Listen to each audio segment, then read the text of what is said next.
सोच विचार अक्सर कहा जाता है बोलने से पहले सोचिए। क्यों कहा जाता है? क्यों? शब्द जो हैं वो हमारे विचारों से बनते हैं, हमारी सोच से बनते हैं और उसके बाद हमारे कर्म आते हैं जो हम अपनी दिनचर्या में करते हैं, अपने जीवन काल में करते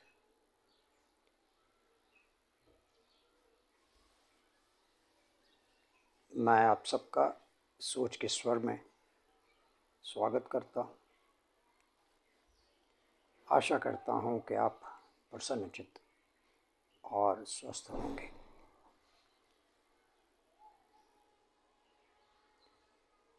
देखिए, आज यही विषय है कि सोच विचार से जो जुड़ा हुआ हमारी सोच हमें कहाँ ले जा रही है। आइए इसी पे बात करते हैं। नेस्ले एक बहुत अच्छी कंपनी है, प्रॉक्टर गैम्बल बहुत अच्छी कंपनी है, बड़े बड़े नाम हैं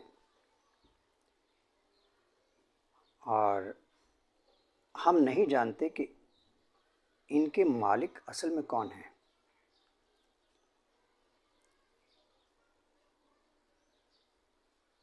लेकिन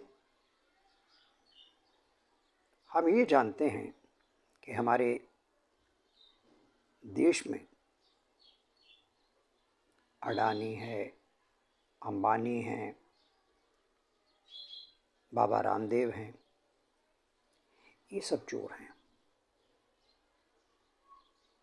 और हम इसलिए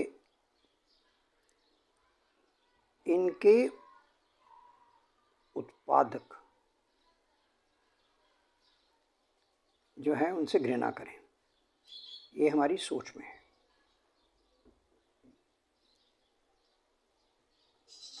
क्या ये उचित है?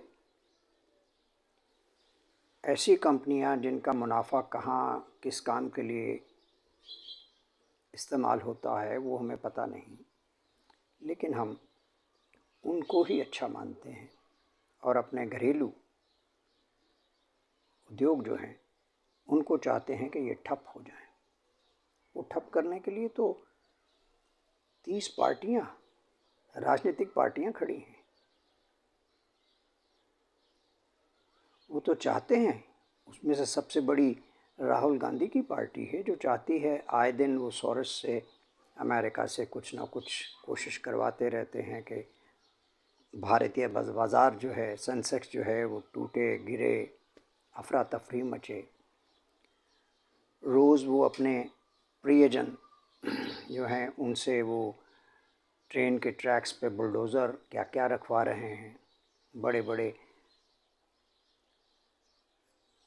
लॉग रखवा रहे हैं, बड़े बड़े सरिये रखवा रहे हैं, पत्थर रखवा रहे हैं कि किसी ना किसी तरीके से भारत की अर्थव्यवस्था जो है वो बिगड़े, टूटे और हम लोग मरें, ज़्यादातर सनातनी। अब हमारे बीच में एक वो व्यक्ति ओवैसी भी है जो बाकियों को, ख़ासकर सनातनियों को, शायद वो गंदी नाली का कीड़ा समझता है, जबकि वो स्वयं इस देश का गंदा खून है। मैं ये भी आशा करता हूँ हैदराबाद में जो माधवी लता हैं उन्होंने अपने जो कार्य जिनके लिए किए थे उनसे कुछ सबक उन्होंने हासिल किया होगा, सबक सीखा होगा। ये सबक हमें सबको सीखने की आवश्यकता है। तमीज़ उन लोगों के साथ की जाती है जो तमीज़ रखते हों। जो बदतमीज़ी पर उतारू हों उनके साथ आप तमीज़ कितनी देर बनाए रखेंगे? हम तो दशकों से छोड़ के सदियों से वो तमीज़ बनाए चले जा रहे हैं। क्यों? कि हमारे कुछ ऐसे नेता थे जिनकी भ्रमित सोच थी और वो सच में हमारे लिए एक तरफ कुआं एक तरफ खाई खोद के चले गए। आज जब भारत एक देश दिशा में जा रहा है, प्रगति कर रहा है, तो सब के सब लगे हुए हैं किसी ना किसी तरीके से, किसी ना किसी कारण से ये डामाडोल हो जाए। कैसे हो जाए? पाकिस्तान की तरह हो जाए। और उससे सबसे बड़ी बात ये है कि हम लोग जो अपने आप को सनातनी कहते हैं, हमें कुछ खास पड़ी नहीं। अब सच पूछिए तो गणेश जी की पूजा जो अभी समाप्त हुई है, गणेश जी का 10 दिन लाना, स्थापना करना, विसर्जन करना, ये सब महाराष्ट्र से ही शुरू हुआ था। और आज वहाँ पे भी यवतमाल में उनकी मूर्ति को खंडित कर दिया गया। और अब वो मुंह देख रहे हैं प्रशासन का, सरकार का, कि वो क्या करते हैं और उनको सज़ा दी जाए जिन्होंने पत्थर मारे और मूर्ति को तोड़ा और हमें नुकसान पहुंचाया। ये हमारी सोच जो है वो कमज़ोर व्यक्तियों की सोच है। पत्थर मारने वाले व्यक्ति आपके आसपास ही होंगे, लेकिन आपने उस समय अपना कोई कर्म नहीं किया, लेकिन अब आप सरकार पे मुंह उठाए बैठे हुए हैं कि हाँ सरकार कुछ करे हमारे लिए। ये सोच जो है हमें कहीं नहीं लेके जा रही। हमारा अब ये धर्म बनता है कि अपने धर्म की रक्षा के लिए, अपने सनातन को बचाने के लिए हम कुछ अपनी बुद्धि और विवेक का प्रयोग करें। अभी आपने इन राजनीति पार्टियों को 234 सीटें दी और उसका असर अब देख रहे हैं कि जो पिछले 5 सालों में दंगे बिल्कुल नहीं हुआ करते थे या ये लोग सिर उठा के ऐसे काम नहीं किया करते थे, वो सब धीरे धीरे करके शुरू हो रहा है, करवाया जा रहा है। और तो और उसके ऊपर हर भारतीय, हर व्यक्ति ये कहता है मुझसे बड़ा बुद्धिजीवी इस पृथ्वी पर कोई नहीं है। वो किसी जात का नहीं, वो किसी पात का नहीं, वो कहीं का नहीं, लेकिन जैसे मैं मिसाल देता हूँ, हमारा मीडिया है जो हम टीवी रोज़ देखते हैं, जिससे हमें रोज़ 2-4 होना पड़ता है, वो मीडिया माननीय मोदी जी को और राहुल गांधी को एक ही पलड़े में तोलता है। मोदी जी को उनके सामने खड़ा करके और राहुल को वैसे ही आंकता है। अरे भाई, आप अगर अंधे हैं, सूरदास बन चुके हैं, या बिल्कुल आप में बुद्धि नहीं, इतना तो हर कोई मानेगा।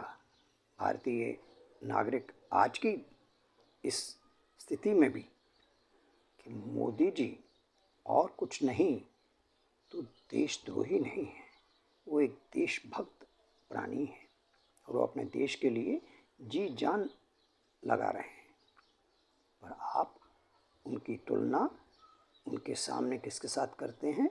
जो व्यक्ति देशद्रोही है, जो आज से कई वर्ष पूर्व चाइना से MOU साइन करता हुआ पाया गया कि भारत की ज़मीन ले लो, जो 2014 में जाति जाति सरकार ने जिस तरह बहुत सी प्राइम लोकेशन की भूमि जो है वो दिल्ली में वक्फ बोर्ड के हवाले कर दी अपने एक ही निर्णय से। तो ये इन लोगों की असलियत अब आप जान चुके हैं। उसके बाद भी आप ये सब अगर कर्म करते जाएंगे और ये विश्वास पाले रहेंगे कि नहीं, इस व्यक्ति को हटा के हम इसे बिठाएंगे तो हमें बहुत से अच्छे फल खाने को मिलेंगे, ये मूर्खता नहीं तो और क्या है। अपनी इस सोच से बाहर निकलिए।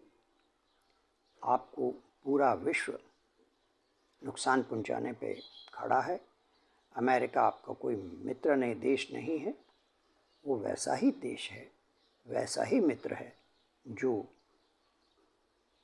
बगल में छुरी मुंह में राम राम करता है। बांग्लादेश का हाल आपने देख लिया, करवाने वाला कौन। और वो भरसक प्रयास कर रहा है कि किसी तरीके से वो भारत में भी अपना ये प्रयोग जो है उसको सफल कर पाए। और राहुल गांधी तो है ही उनके साथ ये सब करने के लिए। तो आप थोड़ी अपने आँखें खोलिए और अपने लोगों